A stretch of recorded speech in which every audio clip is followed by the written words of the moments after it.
welcome back. It's Jen with Happy Humble Home, and today I'm going to be sharing with y'all that video that I had mentioned in last week's update about the leafy green vegetables. So before we jump into making the juice and I explain what we're going to be juicing today, go ahead, click that subscribe button, and don't forget to ring the bell.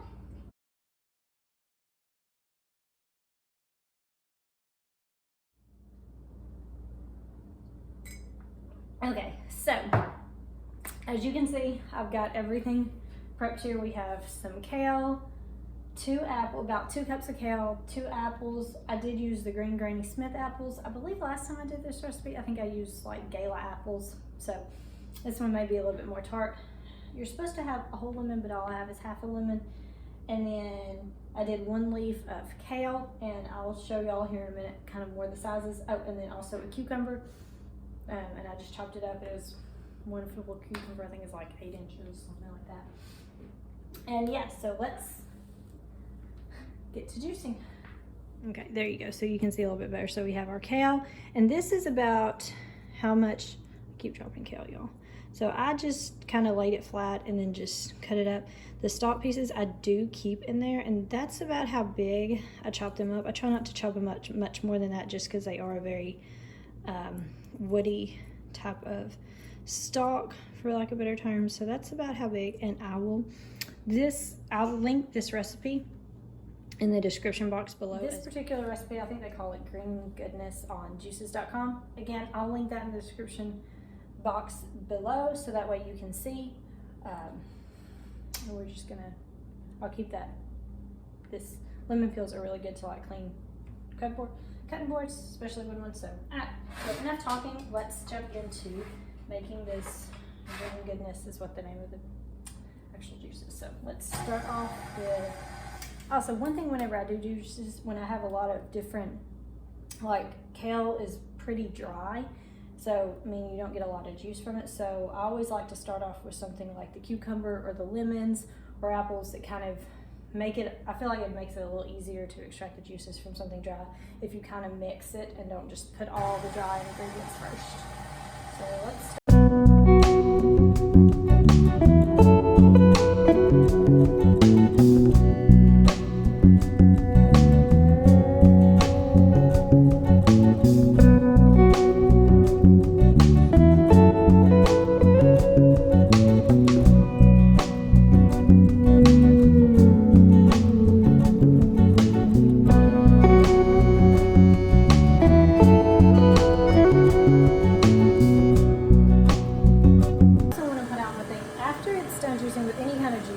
Regardless what kind it is, whether I've put a lot of starchy vegetables or woody vegetables like leafy greens in here, I always let it run just a little bit, just so that way it gets as much as it can out of the, squeeze as much juice as it can. You can see it's dripping a little bit. I still have a little bit of pulp that's wanting to fall out, but it does a really good job. I'm really pleased with it.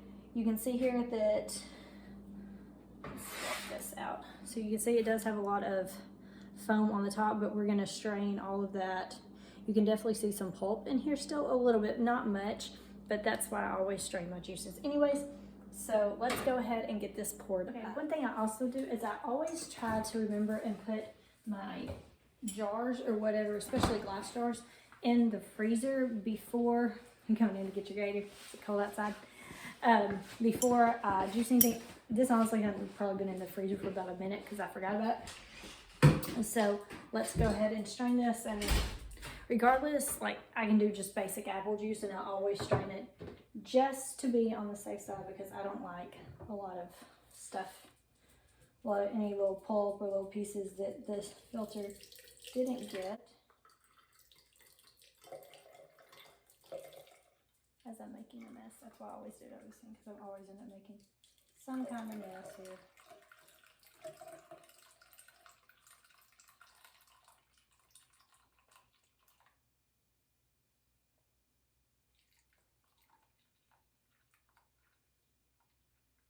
And one thing too, like anytime you juice, at least in my experience with the juicing, is if you use something like apples and you still put the peels in there, or the cucumber peel, you're always going to have more pulp and all, just because that's, I mean, just the nature, because part of the peel don't really juice the peels much, so a good bit of that last part is just a lot of froth from, I found out that anything really that has cucumbers in it froths up a lot like that. But that makes that, like I said, and also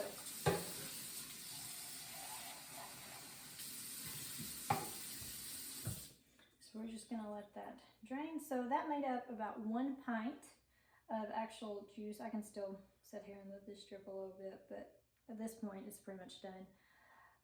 Also, I've been calling this green goodness. I think the name of this recipe is actually green lemonade, so my bad.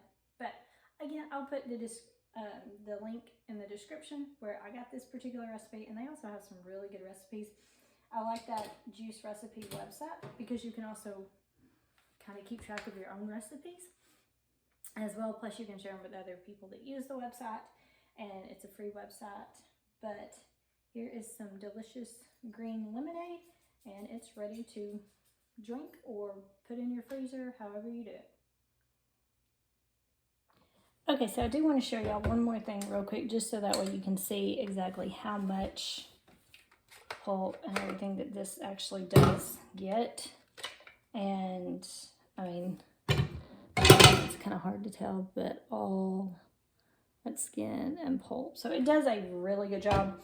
And like I've always said in all my juicing videos, make sure to go ahead and clean this when you're done. It makes cleanup so much easier. More questions, or y'all want to see any more particular juice recipes, I'd love to hear some of y'all's concoctions.